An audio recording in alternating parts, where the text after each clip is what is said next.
All right, right now we're looking at 08 Ford Superduty engine control module and a gauge cluster. A lot of you guys are aware you don't have a PATS key, so sometimes you think you can just replace your engine control module and you won't have to do anything, and then you get upset because when you put it in, you have a security light.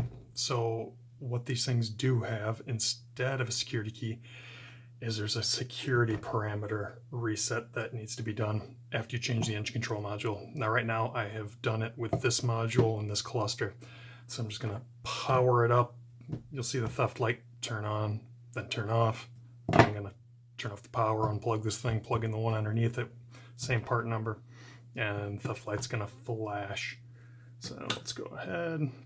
It's gonna beep, it's gonna be annoying. So theft light turned on, went out. So I unpowered it. Now we're gonna unplug this one, plug this one in, and power it up.